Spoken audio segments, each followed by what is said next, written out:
Oh, hi, everybody. Ezra Levant here in Toronto. My friend Sheila Gunn Reid is out there in the West. How you doing, Sheila?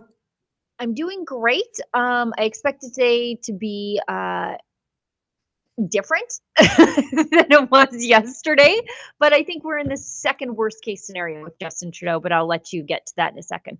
Sure. Big news this morning, obviously, is Justin Trudeau had a very substitute drama teacher moment where he was very emotional.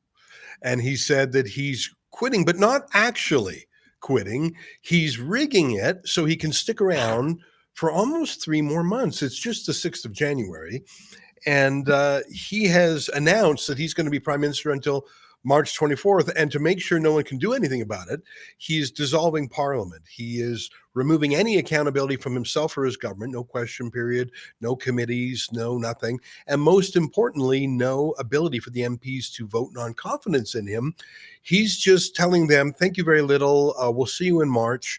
And he's basically making the entire country wait so the Liberal Party can choose a successor to him. So even on March 24th, when he graciously puts down the crown, it's not going to be an election then, because then there's going to be a new Liberal leader who's going to try and stretch it out as long as possible before calling an election, because that new leader will want to brand themselves and do a few things first. So I think they're effectively buying themselves 6 months more of Liberal government. The latest opinion polls I saw last week by Angus Reid shows that Trudeau and his government are at 16% in the polls. I doubt that a new leader will change that much, given that every single Liberal candidate is complicit in this government. Even Mark Carney has boldly supported, carbon tax hikes, globalism. So this is not a day for democracy. This is an anti-democratic day. Let's play a couple of clips to show people how it went today. And then, Sheila, I'd love to get your reaction. Olivia, I'm full of opinions on this. Right on. Let's just play a few clips back to back, bam, bam, bam, and then let's chat about it. Olivia, do you want to roll video number 1? Friends, as you all know, I'm a fighter. Every bone in my body has always told me to fight. He's not fighting here. He's ducking. He's dissolving parliament, so he doesn't have to fight. He's a liar. I care deeply about them. And I will always be motivated by what is in the best interest of Canadians. That's not true. He's just stolen 90 days as prime minister. Despite best efforts to work through it, Parliament has been paralyzed for months. After what has been the longest session of a minority. That's right, because he's illegally withholding documents. Yeah. That's why this morning I advised the Governor General that we need a new session of Parliament. She has granted this request, and the House will now be prorogued until March 24th. Over the holidays, I've also had a chance to reflect and have had long talks with my family about our future. Throughout the course of my career, any success I have personally achieved has been because of their support and with their encouragement. So last night over dinner, I told my kids about the decision that I'm sharing with you today. I intend to resign as party leader, as prime minister, after the party selects its next leader through a robust, nationwide, competitive process. Last night, I asked the president of the Liberal Party to begin that process. This country deserves. By the way, I correct myself. That doesn't necessarily mean he's gone on March 24th, does it? No, not at all. Having to fight internal battles, I cannot be the best option. He just blamed internal battles, not himself. Right. He just said, I'm leaving because, those guys, those quarrelsome fellows, they're the problem. That's why I didn't do anything wrong. I haven't done anything wrong in 9 years. He ends as he began. He's never apologized for a thing. He's good at apologizing for what Canadians do. He does that to differentiate himself. I'm deeply embarrassed for the genocide of this country. Translation, I'm morally superior. I am like, he'll apologize for anything anyone in the past has done, which is sort of oblique way of saying I'm better than anyone in history, I'm better than you, I'm better than the mere people. He manages to put himself outside of things as if he's not the primary actor in all of this. I'm resigning because of their infighting. Yeah, everything that he does is a learning moment for the rest of us and never him, right? So for the next 3 months, we've got Prime Minister nobody wants, including his own party. He'll rule by fiat, I guess. And we're in the middle of a trade or tariff war with a president who regards him as an absolute joke. And what is our prime minister doing? Throwing the decision of who the next prime minister is back into the hands of the people who put him into power. The Liberal Party cannot be trusted. And actually, we know from the Public Order Emergency, or not the Public Order Emergency Commission, wrong commission under the Liberals, the Foreign Interference Commission, that the Liberal Party leadership race can be contaminated by foreign interference because you don't have to be a citizen and you don't have to put up any membership dues to be a member of the Liberal Party. I actually have that clip from Michael Chong saying that China could still have their man running the show. They haven't fixed any of those you're problems. so right. Hey, let's take a look at that clip. Mr. Chong, just a couple of questions. At paragraph 20 of your interview summary, we don't need to go there, but you recall that you said that nomination rules are vulnerable to foreign interference. Is that right? That's correct. And the commission has heard evidence that rules for nomination contests are similar to those for leadership contests, because if you're a registered member, you can vote in a leadership contest. And I wondered if the concerns that you have about nomination contests would also apply to leadership contests. Yes, the concerns I have about nomination contests apply to leadership contests. In fact, my concern about leadership contests are even greater than my concern about nomination contests, and here's why. The nomination contest is not the end of the matter. When a person is elected or selected as the candidate for a registered political party, there is then a subsequent very important step, which is the election or by-election to elect that individual to the House of Commons. No such second step exists for the election of a party leader. And so if the vulnerabilities that have been exposed in testimony today and yesterday are in place for the election of a leader of a party, particularly of a party that has the majority of seats or commands the majority of support in the House of Commons, we are heads of government in this country, including prime ministers and premiers, to this foreign interference. I think of my late colleague, the Honourable Jim Prentice. When Jim Prentice was appointed Premier of the province of Alberta, he was a private citizen. He was no different than anybody walking down Wellington Street today, who was appointed by the Lieutenant Governor of the province of Alberta to be full Premier of that province.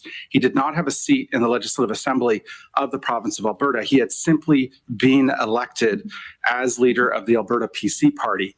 And what has happened in recent decades, both at the provincial and the federal level, is that party caucuses have deferred the election, the selection of party leaders to the registered political parties. And so we could have a situation here in Canada where a prime minister resigns from office, the registered political party conducts an election for the leader. That election, if subject to the same kind of rules that some of the parties have outlined here today and yesterday at the commission, would result in the appointment of a prime minister who does not have a seat in the House of Commons and who was elected through a process that was significantly compromised by non-citizens and by foreign state actors. And so that's... You know what? It's an excellent point. Yeah. And there's a lot of leadership campaigns that are revving up right now. Dominique LeBlanc, Chrystia Freeland, Mark Carney. I think that... There's a few joke candidates too. I bet you Melanie Jolie. I think Francois Philippe Champagne. Who else do you think? Christy Clark, I think. Right, Christy maybe. Clark from BC. And then there'll be some absolute kook candidates. Not that the ones I've just listed are particularly sober-minded. So they're all busy. But I think the busiest place in the country right now in terms of the Liberal leadership is the embassy of Yeah, the the People's Chinese Republic consulate. of China. And they are probably right now taking bids, taking offers. Let me remind you about something astonishing. Olivia, see if you can Google this while in real time. Francois Philippe Champagne, he's this little guy from Quebec who's had a few different portfolios. I think one of his first portfolios was the foreign affairs minister. Okay. He disclosed in his ethics disclosure that he had a mortgage from a government bank in China. So one of his apartments, because he's got many, of course, he had, I think it was like $1 million loaned to him by a Chinese government bank, an obscure Chinese government bank that does not do Yeah, there it is right there. And this is, I think, a CBC story. Champagne says he refinanced Chinese mortgages. So this is when he got out of it. After it was all over, After he was caught. After he was caught. But how do you even do that? Like Sheila, I mean, I presume you have a mortgage. I have a mortgage. You go to your regular bank, or you go to a mortgage broker. There's mortgage brokers who specialize if you're a little bit hard to, if you're tough to get a mortgage, they'll get you maybe a higher rate. Like there's probably 100 companies in Canada that lend mortgages. The big banks, credit unions, it's such a standard loan, and because it's secured with property, it's an easy loan to make. How do you even think to yourself, I'm going to go to a government of China bank that does not normally give home loans, and I'm going to get a mortgage from them, and I'm going to be the foreign minister of Canada at the same time as I owe the Chinese government $1 million.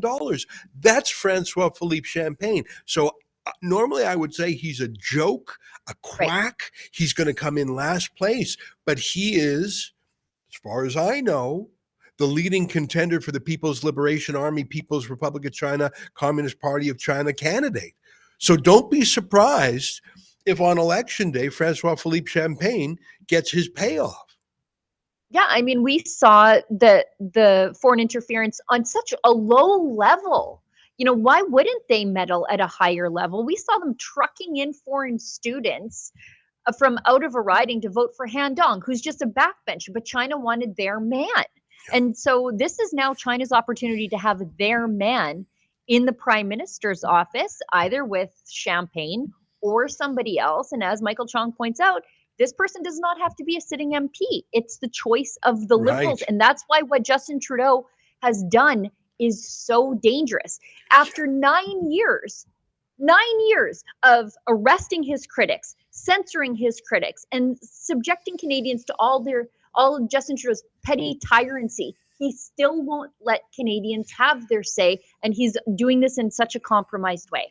I just want to get back to a clip that I just see on our list of clips here, Sheila. Yeah. One of my favorite moments, I mean, Justin Trudeau had a voice I always called his just the tip voice, sort of like a voice that he would use on a date. Like he gets into just the tip mode. Yeah. And I just think, oh my God, does anyone still buy that? And he had that sort of fake emotional substitute drama teacher voice today.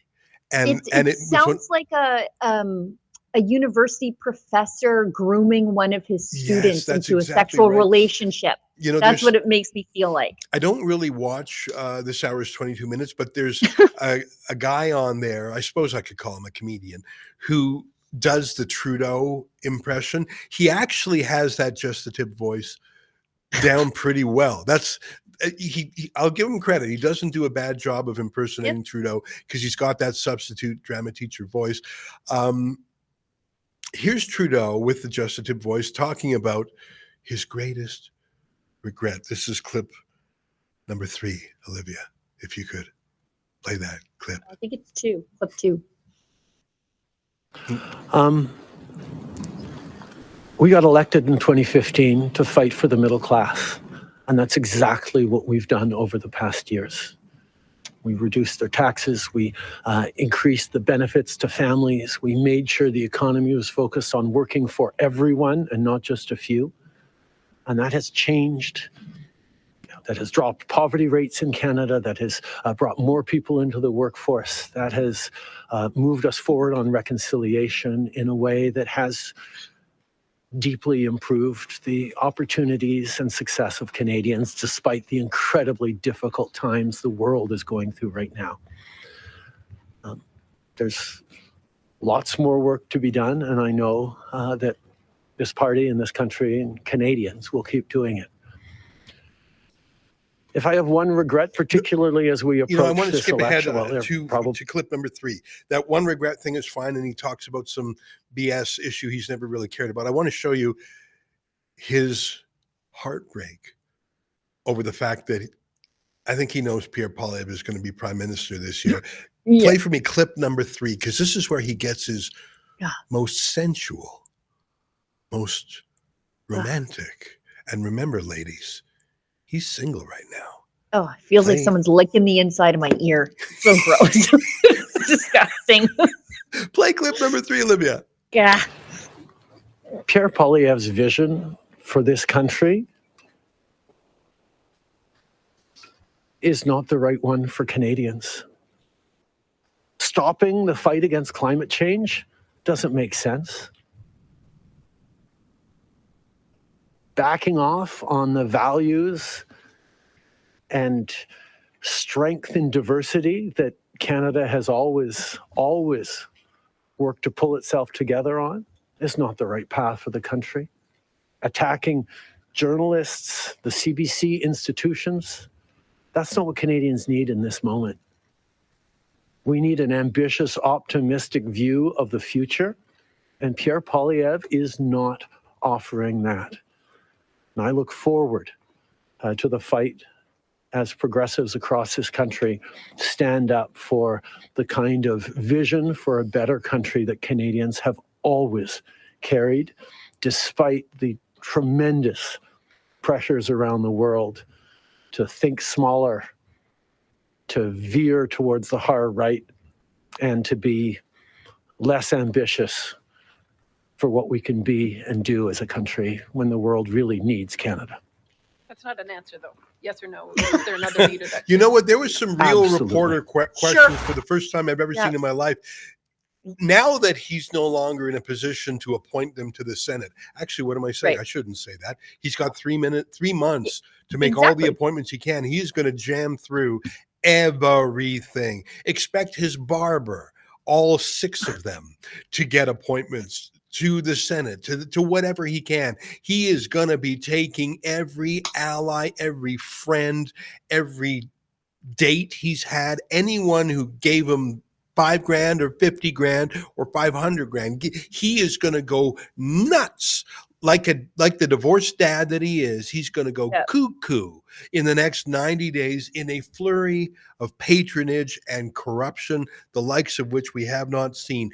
And that acting he showed there of his dramatic thespianness is, even the reporters don't buy that. It was nice to see a little bit of that today. For the first time today, I think I heard real questions in 9 years from regime journalists. Sort of sad. Yeah, I mean, as he continues to beg us to swipe right on the Liberal Party of Canada, every time he talks, I feel like the collective fertility rates of the women of this country are just plummeting and plummeting. It is so unappealing to listen to his neo-feminist emoting and pleading. It just makes me dusty. I hate it. I hate it so much.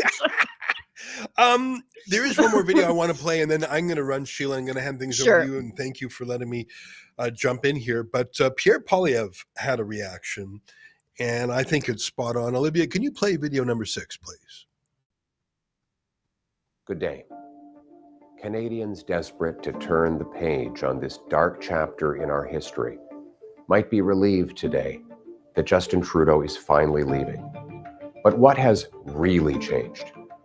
Every Liberal MP in power today and every potential Liberal leadership contender fighting for the top job helped Justin Trudeau break the country over the last 9 years.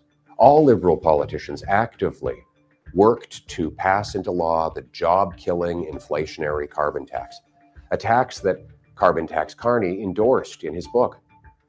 All supported a law quadrupling the tax over the next 5 years. All voted for or actively supported Trudeau's out-of-control spending, debt, and immigration. All passed Trudeau's housing policies that doubled the cost of homes.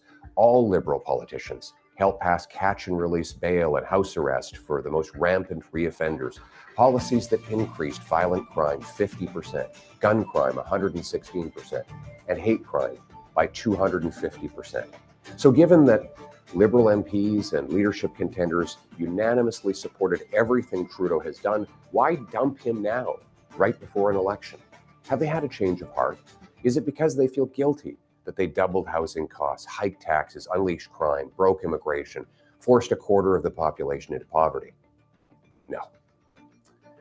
They continued supporting Trudeau when he did all of those things. No, their only objection is that he is no longer popular enough to win an election and keep them in power. They want to protect their pensions and paycheck by sweeping their hated leader under the rug months before an election to trick you and then do it all over again.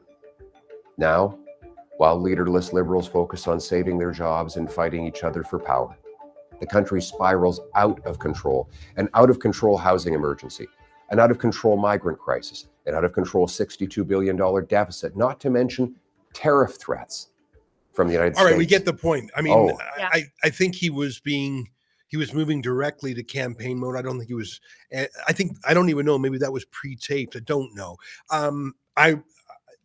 I would like a more aggressive response to Trudeau. You could tell he was very calm, low energy. There's a choice there. I think in fact in recent months, Poilievre has been deliberately low energy, trying to make Trudeau look like the weird and wacko one. In fact, do you have that video that Poilievre released about a week ago? I think it was called Wacko. Yeah. And by the way, I got my wacko mug. If anybody wants it, it's in the Rebel News store. I want to play the first 30 seconds of the wacko vid. I think it's great. 10 minutes long. I loved every 11. second of it. Here, take a look. I'll signal Olivia when we should break out of it, but it's a great video. Poilievre released this the other day. Take a look.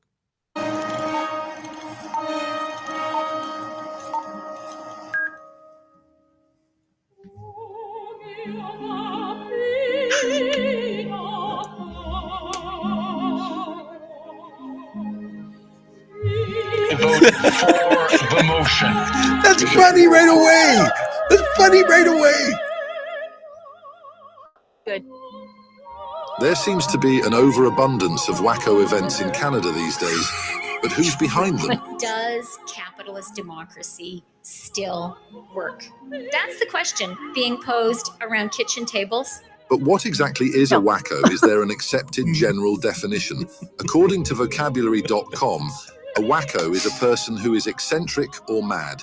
Merriam-Webster equates wacko with psycho. Dictionary.com says a wacko is a strange or odd person. There's probably nothing to fear from most wackos. They often serve as an odd form of entertainment. But what happens if they get into positions of power? What happens if they run a government? The soundtrack, the narrator's voice. Everything. Oh, it's so great. But is the Liberal government of Canada really comprised of wackos? Let's start with their leader, Justin Trudeau. He invented a new economic doctrine, wackonomics. The first rule of wackonomics: no math allowed. The economy is not numbers. The economy is people. Rent is a number. Gas, food, and home prices are numbers. Before wackonomics, humanity was stuck with old-fashioned equation. Numbers equals prices equals what people pay. Pythagoras said, numbers rule the universe, but not to worry. Wackonomics overturns the numbers. I have an inability to handle small numbers and little calculations. You'll forgive me if I don't think about monetary policy. We're focused on Canadians. I'll let the bankers worry about the economy. But if you use your credit card to go back to school, or if you use your credit card, you go into debt to build an expansion on your house, that is how you grow a strong economy. And if you don't like the high taxes and inflation, you just need to get with the vibes. A lot of economists have been talking about the vibe session. And maybe don't forget to say a little prayer. What do you make of that, Krista? Well, I would say amen to raising taxes. If that doesn't work, here's Freeland's financial advice to pay your bills. Canadian families are looking really closely at all of their expenses. Let's cut that Disney Plus subscription. I think they might have altered her makeup there, and I don't mind. The vocabulary. No, it's flattering. Vocabulary. Maternal love is the love that's going to change the future of mankind. So we'd like you to look We like to say people kind, not necessarily mankind. Cool. Trudeau even reinvented the future of quantum mechanics with his own cerebral thoughts. We have to rethink elements as basic as space and time. In this wacko world, attempting to ban things has become second nature. Here are a few things wackos want to ban: gas-powered cars, plastic straws, and hunting rifles. There are some guns, yes, that we're going to have to take away from people who were using them to hunt. The good news is, wackos like Trudeau have no problem legalizing hard drugs. They will even make the taxpayer buy opioids for you. We've also ensured a better supply of artificial opiates. But remember, people, if you're going to snort hard drugs, do it in a sustainable way without a plastic straw. So how do these wackos look at the rest of the world? What do they really admire? There's a level of admiration I actually have for China. Because their basic dictatorship. In exchange for his admiration, Beijing's dictatorship gave Trudeau an endearing nickname.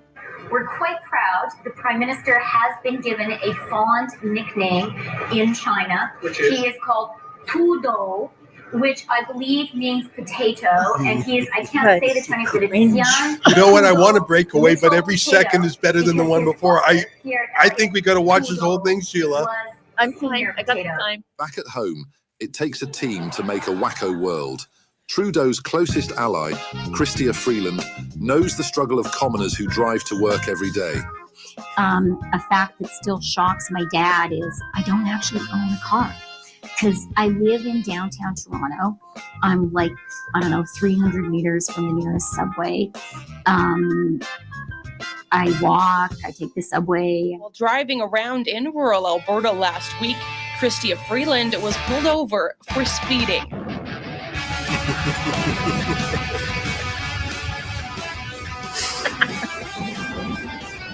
What shocks my dad is I don't actually own a car. Because I live in downtown Toronto. Then there's Carolyn Bennett, Trudeau's former health minister, who was the leading architect of creating government-funded opioid programs for addicts. This is the person Trudeau had running our healthcare program. So just stop it and save lives! Now the job goes to this wacko, Mark Holland. It's not unusual for him to get pissed off and go on wacko tirades. I have spent my entire life, as you have, fighting for the good in this world. And for you to accuse a good person of not caring about human life, shame on you. But good thing he knows how to let out all that energy. I was the first health minister, probably the first member of parliament, who talked about the importance of pleasure in sex. What does it mean if sex isn't affirming of who you are and isn't pleasurable, if you don't have that as a family value? Oh my God. This is a man who really knows how to communicate with people. The fact that we can't talk about our elbows and knees the same way we talk about our penises and vaginas is terrible. Still, with all the love and sex and body parts, there are built up terrible memories of road trips. You can take a summer fun time vacation where you're locked in a car for 10 consecutive days, nonstop with no bathroom breaks, and the Conservatives have a plan for you to have that summertime fun. And the cost? Give up the future of the planet. Right? Don't worry, kids, about climate change. Don't worry Oh my God, what a about taking wacko. action on the planet. Enjoy your 10 hours in the car and let the planet burn. And guess who flew to Paris this summer to see the Olympics? You know, I had an opportunity for my mom's 80th birthday to be away and be in the Olympics. Speaking of environmental In the hypocrisy, Trudeau's former Minister of Climate Change, Catherine McKenna, mastered the art of deceptive politics. Some real advice. I said that if you actually say it louder, we've learned in the House of Commons, if you repeat it, if you say it louder, if that is your talking point, people will totally believe it. People will totally believe it. This wacko even said that being opposed to Trudeau's carbon tax makes you an arsonist. When she left, a new wacko replaced her. The current Minister of Climate Change, Stephen Guilbeault, has always been a lifelong liberal. Is better than the one before. In the world's tallest building today to tell the world not to be fooled by a liberal government. Wait, no, I mean socialist. I'm a liberal and a proud socialist, Mr. Speaker. Stephen Guilbeault spent part of his adult life as a radical environmental activist known for engaging in high-profile stunts that led to multiple arrests. By his early 30s, Guilbeault had climbed the CN Tower to protest against liberal environmental policies and scaled the roof of the Premier of Alberta's residence. Today, he remains an avid ecomaniac. As you know in life, the only two guarantees are taxes and death. Who has promised to end all road building in Canada. Safe to say, this wacko has earned his boss's respect. I have tremendous faith and confidence in my environment minister. Next, we have Seamus O'Regan. He's one of Trudeau's closest confidants. I wouldn't be doing this unless I felt I could do something. When Canadians were worried about paying higher taxes for home heating during winter, he had this to say. I am sick and tired of people talking about the cold winter and what we're doing. Trudeau Liberals are also sick and tired of free speech. Trudeau's Justice Minister, Arif Virani, introduced censorship, Bill C-63. If it becomes law, they will arrest you for future crimes. Your thoughts and Even famous Liberal author Margaret Atwood called Trudeau's censorship laws. All right, Sheila, we got to break away from this, totalitarianism. but let me just recommend to anybody. It's so good. It's so tightly edited. And that British sort of wildlife narration style is, Right. and you watch this and you think that's too far, but then you think, no, it's true. They are wackos. And I saw Robin Urback of the Globe and Mail say, oh, this is just rehashed memes. Well, first of all, yeah, and it's awesome. Someone kept track. There's got to be 200 little moments in this video. It's edited as fast as a rock video. Like there are so many images here. The pacing is great. Oh, It's the this would have been a score? month's work to do. Oh, for sure. And relying on years worth of research. But it's not just the restatement of how wacky these people are. It's co-opting the word wacko, because I think the Liberals were going to say, oh, Pierre Poilievre is weird. They tried that on J.D. Vance in the States. He's weird. Yeah, no, that cackling Kamala Harris was the weird one. I think this was Pierre Poilievre's preemptive strike. How dare these wackos call me weird? That's my theory for why this was. And it's just bloody funny. And when you can ridicule someone, there's nothing more powerful than getting people to laugh at your political opponent. There's no way back from that. And we'll see what happens, because obviously there's going to be a new leader of the Liberal Party that Poilievre has to go up against. And they couldn't do as poorly as Trudeau, but they're going to get crushed. Sheila, I got to run and do other stuff, but I'm going to hand the baton over to you. A big day, but not a huge day. Trudeau has not resigned. And actually, I don't think he's going to resign on March 24th. I think I sort of misstated that in an early tweet. Rewatching what he said, that's just when the prorogation ends. We don't know when the Liberal Party leadership vote is going to be. We don't know how long it's going to be after March 24th that there's a vote of non-confidence. I mean, theoretically, the NDP could continue to keep things going. So we actually do not have a resignation, which we sort of do, but we don't have an election. We don't know when the next Liberal leader will be chosen. And Trudeau escapes accountability for the next 90 days, and he's going to go in without any accountability and battle Donald Trump. And I think he's going to do it with a vengeance, a sort of a petty, pouty approach. And I think the main thing, he's going to stuff every patronage appointment he can for 90 days. I think that's the main thing.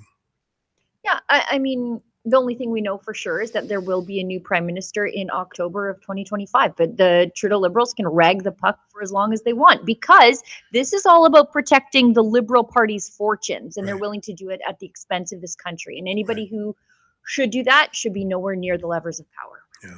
I'm going to go, Sheila. I'll let you continue Great. things. I know there's some super chats and some Rumble rants, so I'll leave those to you. Thanks, my friend. And I'm going to work on my monologue for tonight. Yes. All right, boss. See you later. Bye. All right. We've got a quick message from our friends at 5G Free. I want to talk about the things that people are afraid to say out loud. As you know, I do that. Who's in control of America's nukes? It's not Biden. Biden is addled by dementia. Meanwhile, we have Russian ships off the coast of Florida and full-blown wars in Ukraine and Israel. The world is at its most unstable point since World War II, and with nuclear weapons, the stakes are 10 times higher. How do people like you and I stay safe? Every prepper, and you know I'm a bit of one, needs RadioGuard Ace, the only FDA-approved drug to treat radioactive fallout. Only the feds had it until now. That's why Rumble partnered with 5G Free, the only company in the world that has a supply of RadioGuard Ace and the ability to prescribe it prophylactically.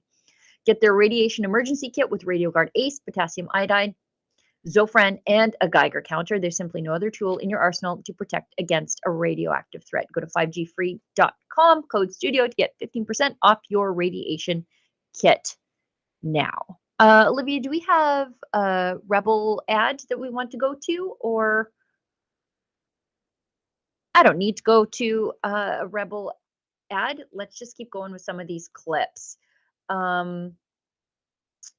Let's go to video 4 in the lineup. Justin Trudeau is defending proroguing Parliament. I'll tell you why that's just another example of him being completely hypocritical, as he tends to be after we hear from the I hate the way he talks. I hate it so much. And I don't know if it's because I'm from Alberta and men don't talk like that here. But it's just so gross. It's so moist. He is speaking moistly and it's yucky. Let's go.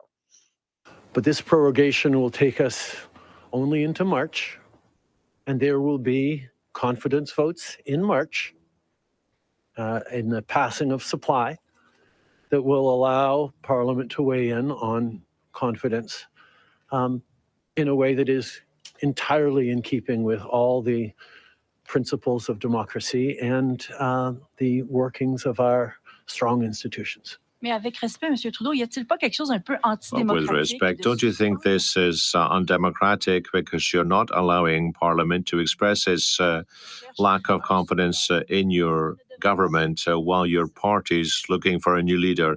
Shouldn't you just call an election? Don't you think that'd be the better approach? Parliamentary press gallery, and anyone who's been watching politics closely over the past months will know that Parliament has been entirely seized by obstruction and filibustering and a total lack of productivity over the past few months. We are right now the longest serving minority government in history, and it's time for a reset. It's time for the temperature to come down, for the people to have a fresh start in Parliament, to be able to navigate through these complex times, both domestically and internationally. And the reset that we have is actually two parts. One is the prorogation, but the other part is recognizing that removing me from the equation as the leader who will fight the next election for the Liberal Party Not removing him. should also decrease the level of polarization that we're seeing right now in the House and in Canadian politics, and allow people to actually focus on serving Canadians in this House and with their work the way Canadians deserve. Okay. I should tell everybody how you can get involved in the show. If you've got things to say about Justin Trudeau's sneaky little stunt he pulled today, where he resigns but actually stays on as Prime Minister and doesn't do anything differently, you can send us a chat on Rumble. The paid chats are called Rumble Rants. If your Rumble rant is over the $5 US cutoff, I'm obligating myself to read it on the air, but don't let that be the bar for entry, because if we have time, and I normally always make time, we'll read your chat that falls below the $5 US cutoff as well. It's just, I'm making it mandatory for myself if it's over the $5 or over the $5 US cutoff. If you're watching this on YouTube, I would love to tell you that you could leave us a super chat over there, but we are completely demonetized on YouTube. YouTube is a censorship platform. We got a little bit too truthy over there during COVID, and they decided that they would try to censor us, do the soft censorship of demonetization, but we keep going. We're like the Kool-Aid man. If you don't want us somewhere, we'll kick in the door and come in. So on Justin Trudeau's crazy remarks there, proroguing Parliament isn't a reset. It's ragging the puck. He's buying time. And Olivia, I just dropped you a tweet from Justin Trudeau from, oh gosh, when was this? January 23rd of 2010. And this is when Stephen Harper prorogued Parliament. I can't remember if this is the time that they basically tried to stage a coup, the Liberals, the NDP, and the Bloc, and subvert the will of Parliament and oust Stephen Harper with the separatists. But he was marching in the streets in Montreal against prorogation. He even said it's a good day when even the Communist Party comes out for democracy. And here he is proroguing Parliament. So pick a lane. Is it good for democracy to prorogue Parliament? Does it give a reset? Now, Stephen Harper wasn't facing an extinction level event when he prorogued Parliament. He was, in one instance, he was avoiding a confidence vote. And then in the other instance, he was avoiding just a complete total coup of Parliament in a sneak attack with the progressive parties and the separatists. So I don't know what Justin Trudeau is talking about. Taking down the temperature. You know why it's hot out there? Canadians want a new prime minister, and you still won't give them that. The guy won't even resign properly. It's like he has a birth defect, a congenital problem, where he just is unable to do the right thing. Canadians want to send an extinction event style meteor into the Liberal Party in the next election, and you just won't give it to them. He won't let us have our say no matter what. Now, the good news is with prorogation that a lot of the Liberals' bad ideas are going to die on the table. C-63, for example. But you still don't have your say. And all those other things that they did are still in effect, like the Online News Act, the Online Streaming Act, that's still there. They just couldn't get away with Bill C-63 because he chose survival over allowing Canadians to have their say. Let's go to video number 5. Trudeau's asked how his resignation will affect the Liberals' ability to navigate Trump's tariff threats while also campaigning to replace him as leader. Like, we need a prime minister, and particularly one that is not completely adversarial with the Trump administration. The Trump administration hates so many of Trudeau's cabinet ministers. They dislike Freeland. They don't like Jolie. They definitely don't like Trudeau. They treat him as a joke, called him Castro's kid. So in the midst of this, when we need some like strong, stable leadership to get through this, and really to get through this, you just have to protect our borders, which is what a sane prime minister should have been doing for 9 years. He's tries his best to hang on to power and thinks that in the middle of all of this, we should run a leadership election for the Liberals. Let's take a listen. But this prorogation will take us only into March, and there will be confidence votes in March in the passing of supply that will allow Parliament to weigh in on confidence in a way that is entirely in keeping with all the principles of democracy and the workings of our strong institutions. Mais avec respect, Monsieur Trudeau, y a-t-il pas quelque chose un peu But with antidémocratique? respect, don't you think this is undemocratic because you're not allowing Parliament to express its lack of confidence in your government while your party's looking for a new leader? Shouldn't you just call an election? Don't you think that'd be the better approach? Parliamentary press gallery, and anyone who's been watching politics closely over the past months will know that Parliament has been entirely seized by obstruction and filibustering and a total lack of productivity over the past few months. We are right now the longest serving minority government in history. Again, and I it's reiterate, time for a reset. the reason there's been filibustering and total gridlock in the House of Commons is because Justin Trudeau's Liberals will not turn over green/slush fund documents to the House of Commons. They just won't turn them over. They exist. They won't turn them over. Why? Because there are some cabinet ministers implicated in some hanky-panky in there. One of them, of course, is Stephen Guilbeault, the environment minister, a company where he still holds shares, where he used to work as a lobbyist. Cycle Capital was given millions and millions of dollars from the Green Slush Fund, which of course increased his share value. We know that there has been a complete and total disregard for conflict of interest rules at the Green Slush Fund. And basically, it was money laundering. It was money laundering from the government, from you. The government doesn't have any money. It's your money going to the Liberal Friends, thanks to a Liberal government appointed board of directors who also voted to give themselves money, all under the auspices of supporting green companies. You see, they use the green grift for everything, to enrich themselves, to control your life, to make sure that you stay in your 15-minute city. They were basically, on the board of directors, they would say, oh, you're going to vote for my company now. I'm going to recuse myself, and you guys can all do your little vote. And then I'm going to come back, and then Jim, you're going to leave, and then we're all going to vote money for Jim's company so that Jim isn't in a conflict of interest. He didn't vote, but we're all going to vote to give Jim's company money, and then we'll all just get back together on the board together.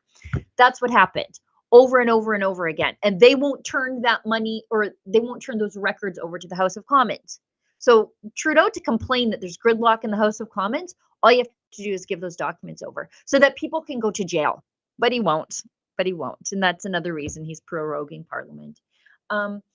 We've got, let's go through some of these tweets from people today, and then we'll get into what else is on the headline, which is Elon Musk and the rest of the world discovering what we at Rebel News have been covering with regard to Tommy Robinson for a very, very long time.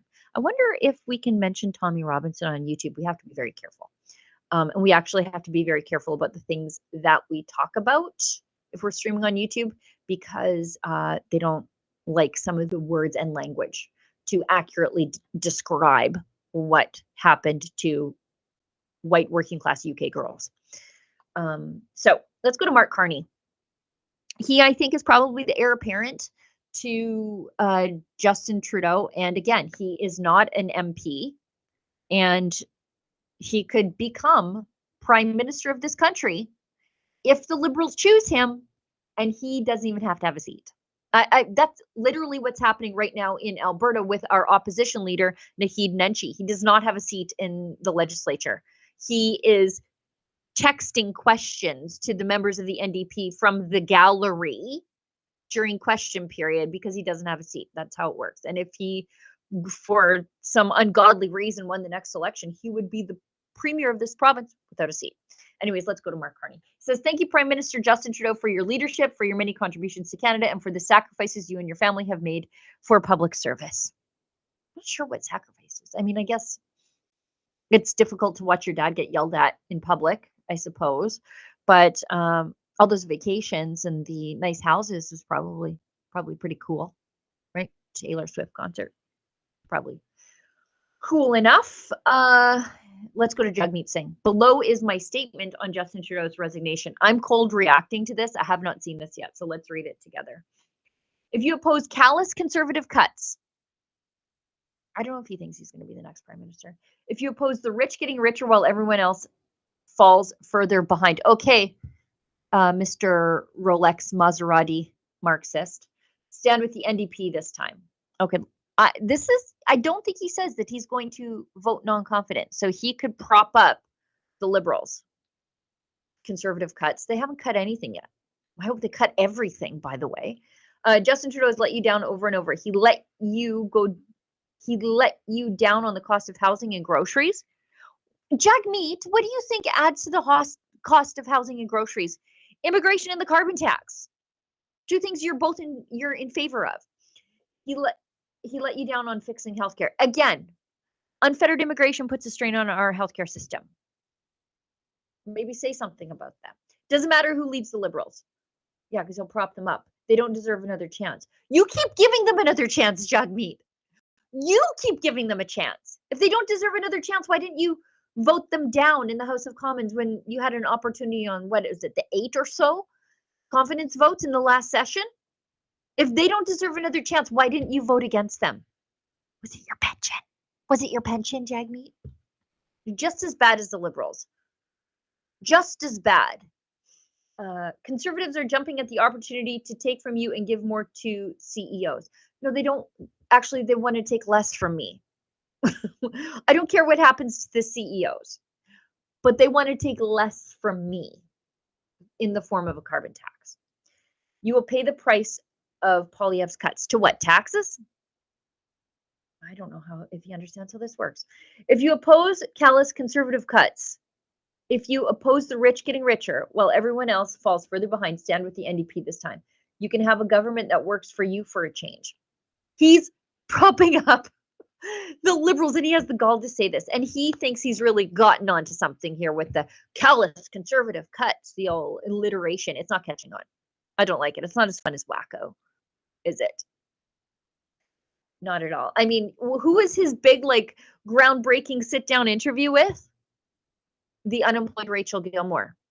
Whereas Poilievre sat down with the preeminent thinker in the Anglosphere, Jordan Peterson, and that I think is approaching 40 million views on X, maybe more, and several million now on YouTube. And that's really good considering that YouTube is a censorship platform.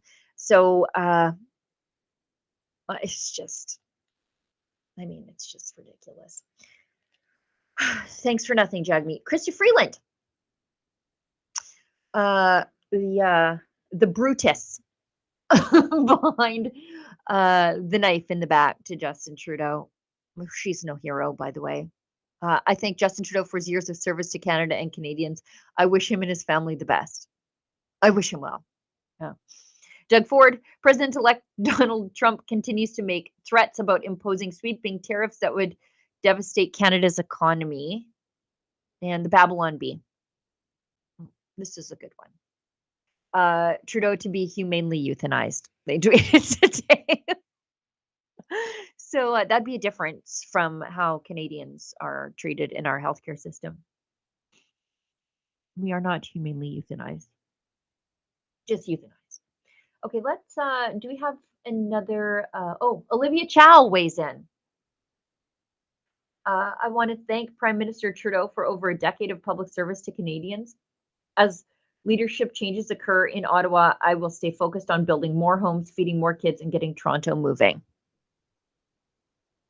Is that what she's focused on? Every time I see her, she's doing something utterly embarrassing for Torontonians. What was she doing? Like clapping for like a march of the furries? That's the last thing I saw from her. She's more often than not jamming out with her clam out during some sort of parade while Hamas runs amok on the streets of Toronto. You do not have a serious woman in charge there. But she says she's focused on building more homes and getting Toronto moving. Okay. Mark Garrettson says, thank you, Prime Minister Justin Trudeau, for your years of dedication and service to Canada. Your commitment to our nation has made a lasting impact. Yeah, I'll say. Rest assured, we'll keep working to build a stronger, more inclusive Canada. We'll continue fighting for all Canadians. Doesn't he have I don't mean to pick on his appearance, but I think he has like one of those intrusive moles on his face. Sort of reminds me of Molly Russell's wart. If you watch Uncle Buck, and Uncle Buck tells the annoying principal to go downtown and have a rat gnaw that thing off her face. Every time I see Mark Gerritsen, I think of that and him getting sued for claiming that an independent journalist was funded by Russia, which Urquhart Khalid did this past weekend too. Okay, let's get into Danielle Smith. Let's see what Danielle Smith has to say. So she says, at this critical time, Canadians need and deserve a prime minister and a federal government with a clear mandate, one from the Canadian people, to negotiate with the incoming U.S. president and his administration on one of the most important international negotiations we have ever faced as a country. The Liberal Party has no such mandate from Canadians, and they are putting their selfish political interests ahead of the Canadian people by paralyzing Parliament and suspending democracy for months while they fight a divisive internal leadership contest. It is one of the most irresponsible and selfish acts of a government in Canadian history. Yes. We call on all federal parties and MPs to force an election at the first available opportunity and give Canadians the opportunity to pick a party and a leader to represent their interests at this critical time for our nation. That's exactly it. Thank goodness for Premier Smith and her level head in all of this. She could not have said that any better. And thank goodness she has been acting as Canada's de facto foreign affairs minister, not leaving the relationship with the Trump administration up to the likes of Melanie Joly and the people who can't shut their stupid mouths about the incoming Trump administration. God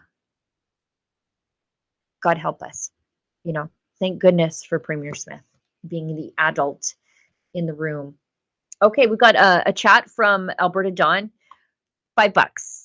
And he says, another conflict of interest that has been memory hold. During COVID, Minister Anita Anand gave her pharmaceutical executive husband's company $290 million in a contract with no other bids allowed.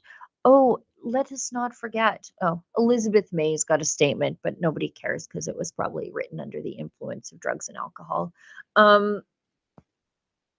Randy Boissonneau, same thing. Cocaine Randy. Pocahontas. He got sole source contracts. His company got sole source contracts from Elections Canada while he was an MP voting on health mandates that would require a mask to vote.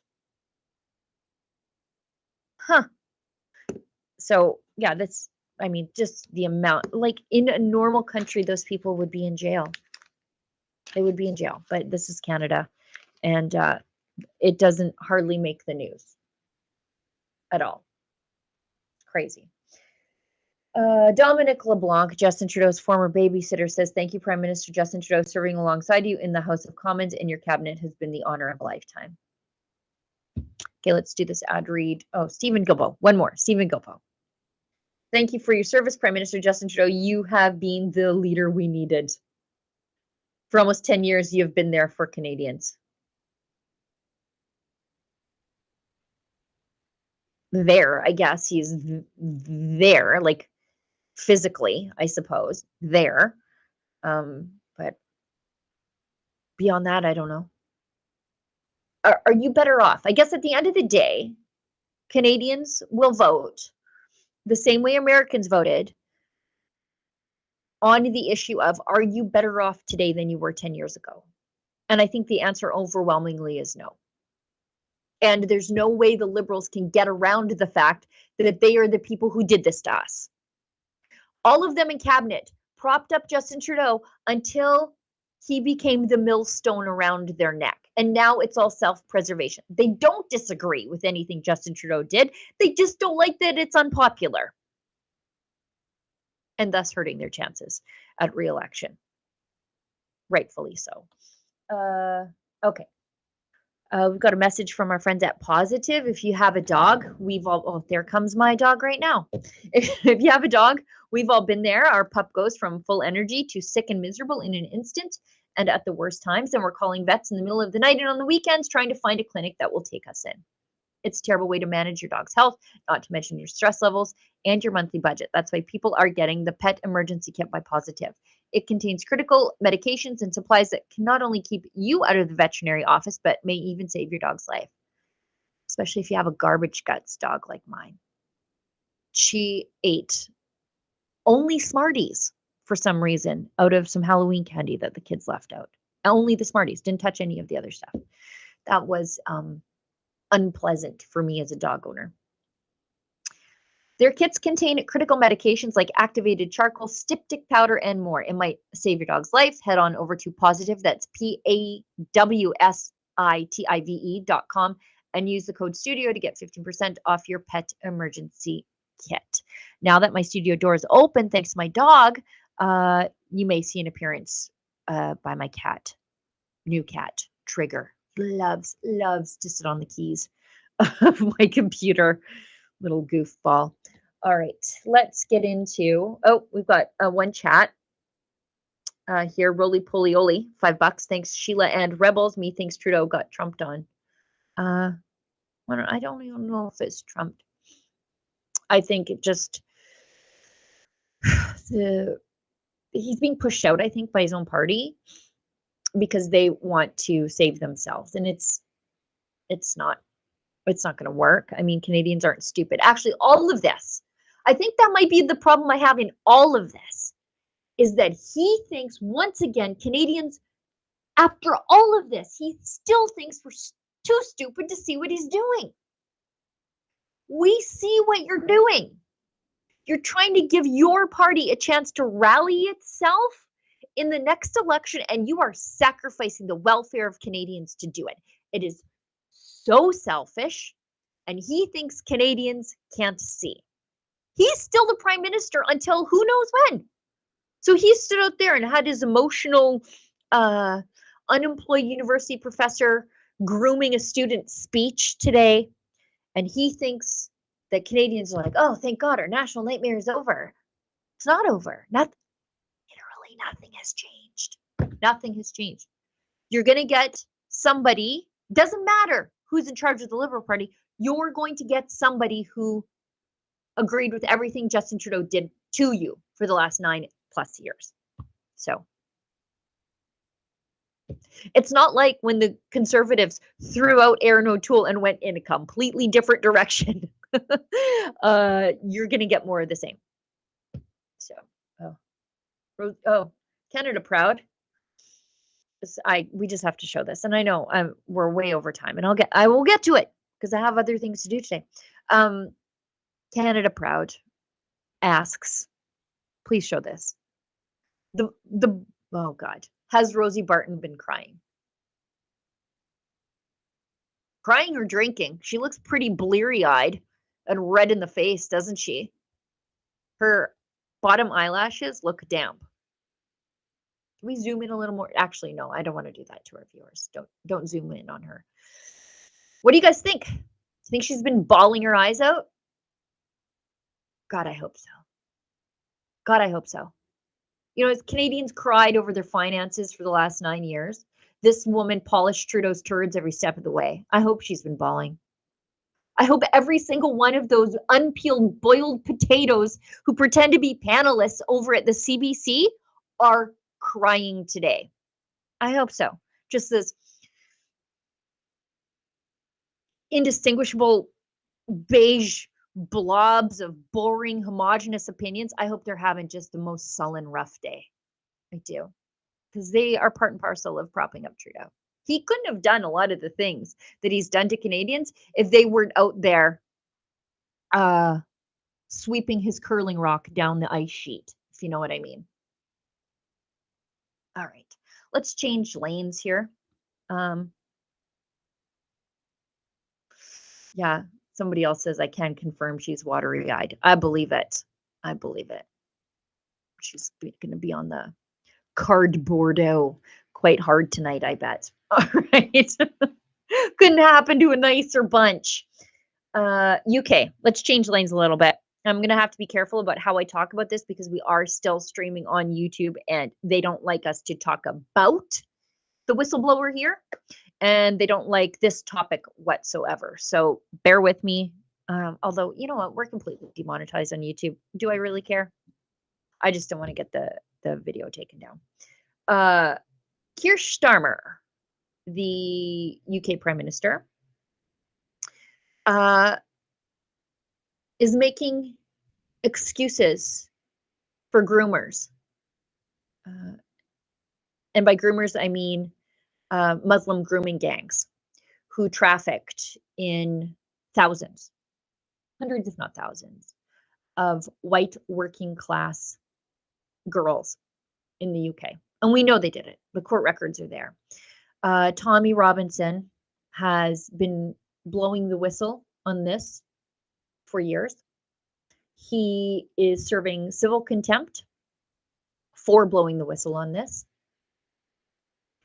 because the judge didn't like him talking about this, publishing documentaries about this. He's in solitary confinement for talking about this. Now, the perpetrators of this, if they faced any consequences at all, up until recently, they didn't go to solitary confinement. Just the guy who tried to tell the world about it, he's sitting in solitary confinement. Keir Starmer, the Prime Minister of the UK, though, however, he says that anyone demanding an inquiry, and there should be an inquiry. There have been smaller inquiries about this that showed that the police, at the very least, didn't take the girls seriously because they were white working class girls. Victim blamed them, said you girls are drunk, drugged, whatever. Shouldn't have been there. Your dresses were too short, whatever. Or actually covered up for the grooming gangs. Were some of them on the take from the grooming gangs? Girls would be at the police station reporting the crimes against them. And the police were calling their assaulters and saying, you know, the girls are here. Unbelievable, right? Well, that happened. We know it happened. And now there should be a broader inquiry into the systemic failure of the UK justice system to protect a generation of socioeconomically challenged young ladies who are deeply damaged to this day. And he says, if you want that, you're far right. Let's hear from him. And when politicians, and I mean politicians, who sat in government for many years, are casual about honesty, decency, truth, and the rule of law, calling for inquiries because they want to jump on a bandwagon of the far right, then that affects politics. And when these people, they've done nothing but make excuses, and now that it is blowing up internationally, like, look, at Rebel News, we've known this has been happening for a long time. Why? Because we cover Tommy Robinson very closely. We help him wherever we can because we believe in free speech. Now the world is looking in and saying, hang on here. Why don't we know about your grooming gangs problem? And why is the one guy who tried to tell the world about it sitting behind bars? And why aren't you investigating how these gangs were allowed to proliferate in plain sight for so long? You know, these people who won't shut up about systemic racism, they sure don't see a systemic problem with the trafficking of white working class girls in the UK. But now that Elon Musk is tweeting about it, and it's ignited a firestorm in the United States. And it's a bit here so in Canada because this is one of the problems of unrestrained immigration without proper integration into the culture of the host country. So now everyone's talking about it, including Elon Musk. So what did Elon Musk say about it? In response to Keir Starmer, what an insane thing to say. The real reason is that it would show how Starmer repeatedly ignored the pleas of vast numbers of little girls and their parents in order to secure political support. Starmer is utterly despicable. We've seen some of this at play, just sort of on the same issue, but different with Justin Trudeau. It's the reason why he has not crack down on the Hamas gangs running amok on the streets of Toronto and Montreal and Vancouver and smaller Canadian cities as well, Ottawa, Quebec, just, claiming churches as their own in places in and around Quebec. There's a reason, and it's because you're running the numbers. Starmer didn't want to alienate what was support that propelled him into the Prime Minister's office.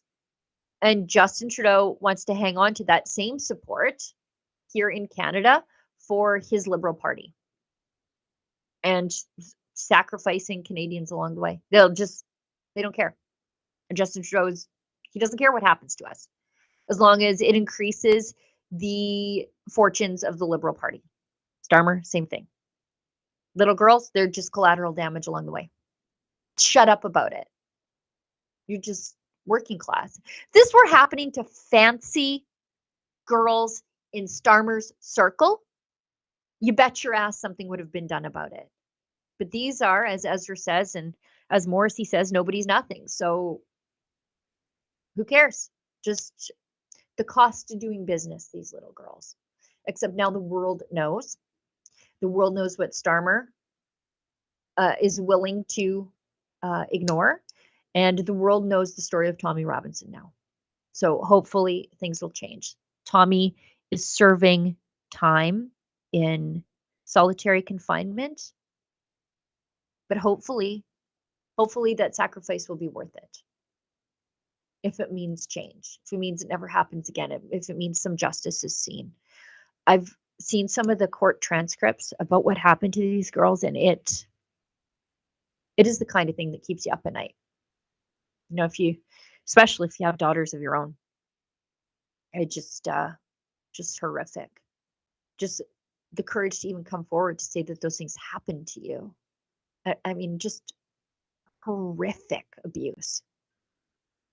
And, it's the kind of stuff that you would never see the outside of a prison in the United States. It's the kind of thing that if a dad executed you in the street, the dad wouldn't see the inside of a prison cell. It's that kind of stuff.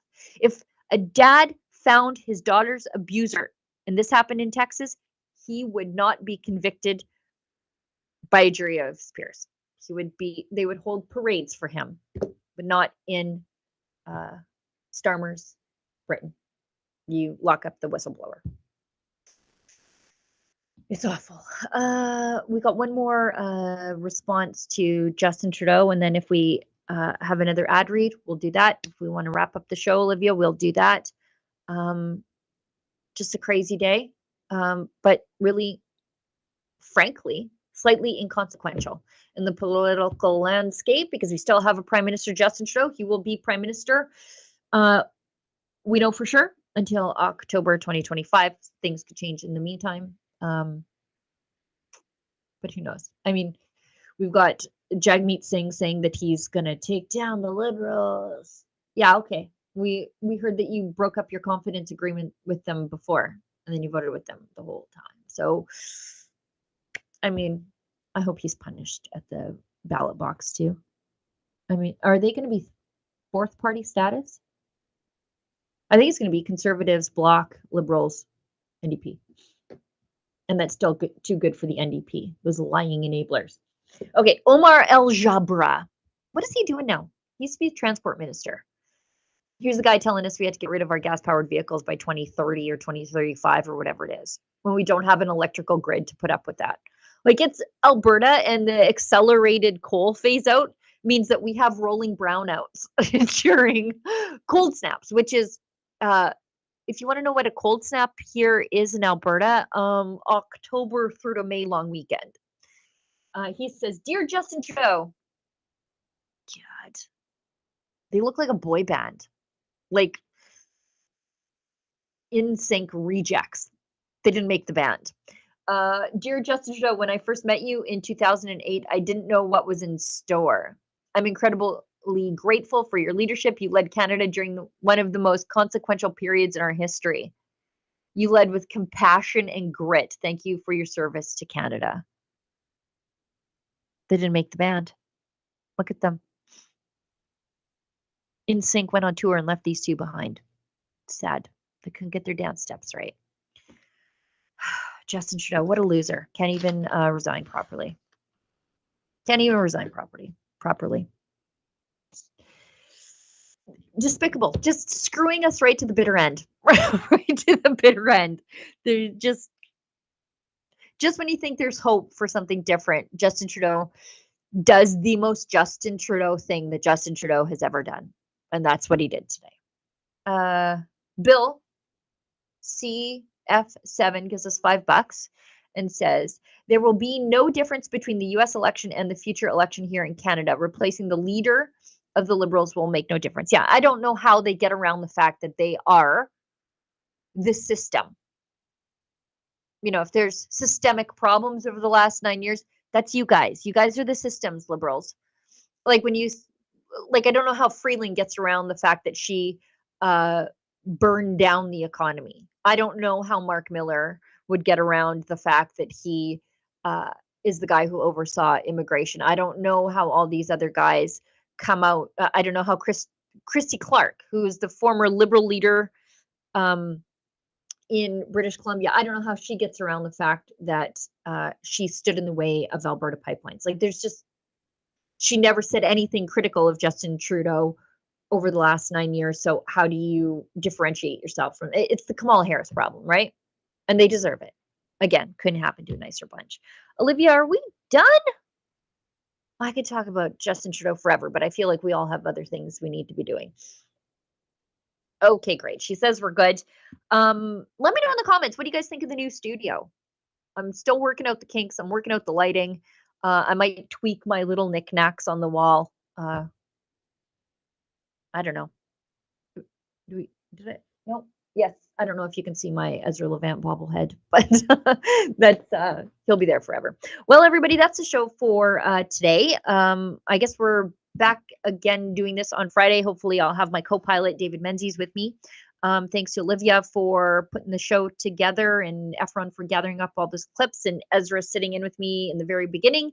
Thanks to everybody who made a donation. I would very much appreciate it if you would share a link of the show with your friends to help us get around all that internet censorship thanks to Justin Trudeau and the Online News Act and the Streaming Act. And as my friend David Menzies, who's out on the street today, always says, stay safe and stay sane. Well, typical Liberals. They are shutting down Parliament, not going to work, and Canadians actually need them to be going to work, need us to going to work. So it's completely wrong what they're doing. Obviously, it's wrong that the Liberals are choosing to shut down Parliament, not going to work. If someone didn't show up to work, they would get fired. And that's what should happen. We should fire the Liberals. They've let down Canadians. They need to get fired. And New Democrats are going to give a real option to Canadians who are worried about the cuts of Pierre Poilievre. We have shown you that we can fight for you. We can fight and we can deliver. We fought the Liberals every step of the way to secure dental care for seniors. It was a battle. It was a fight, but we did not relent. We did not give up. We continue to fight, and we secured that for you. Yeah, and just to follow up, we know that the first confidence motion before Parliament is going to be the throne speech. Will the NDP vote to bring down the government at the throne speech? Yes. Whatever the vote is, there will be a vote of confidence. New Democrats will be voting against this government for an election where Canadians will have a choice. The Liberals have let you down. They've let you down again and again. It doesn't matter who the leader is. The Liberals have let you down.